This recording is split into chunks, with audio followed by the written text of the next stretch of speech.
I'm gonna be honest with you, I'm an idiot. Recently, I've had too much time and money on my hands, so I decided to take up kind of film photography with my watch photography, with mixed results.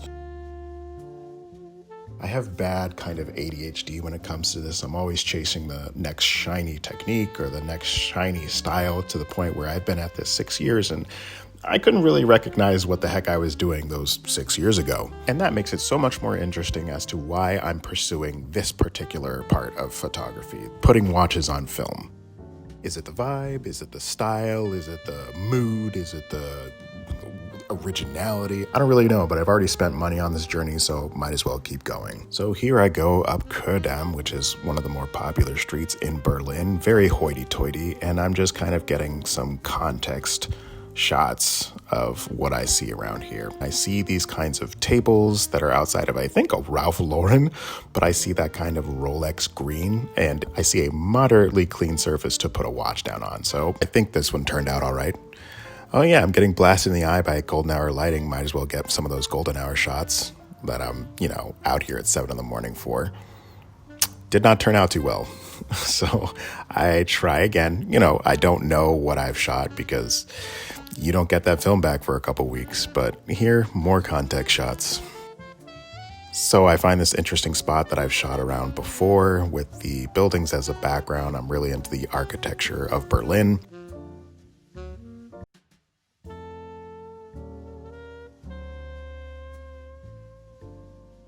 So my next clever idea was to go to the subway and try and get a shot there, but with less diseases willing to give me a hug.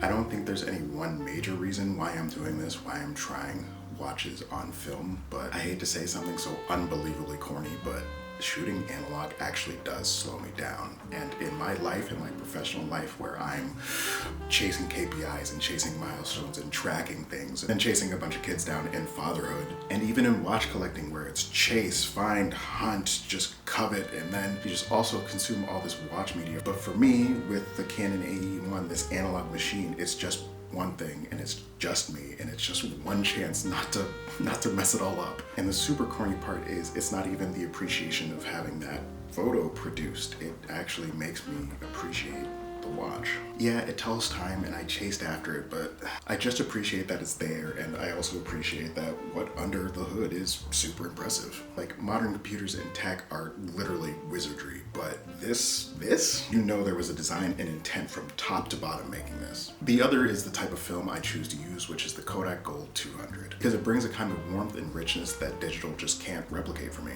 It's why there are thousands of presets and filters, and hell, even some digital cameras, that's their whole gimmick, is that they have film samples that kind of reproduce the effects just for a shot of doing something like this. And I don't mean to sound pretentious, because it's not all about being unique and whatever. I'm in it for the vibes, bro.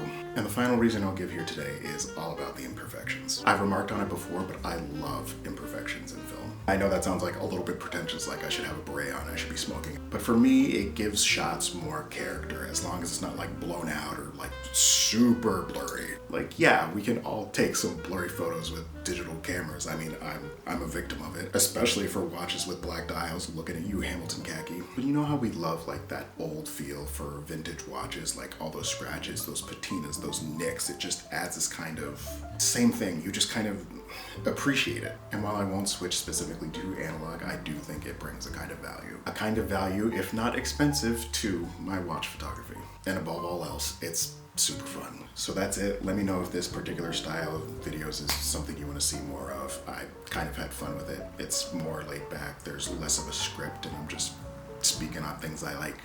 So maybe not so much watch news or watch reviews on this channel anymore, just me talking about stuff I like and how I like to shoot it, and maybe you can take away something from it, or just have a conversation with me. Just, post it in the comments. I read those. I respond.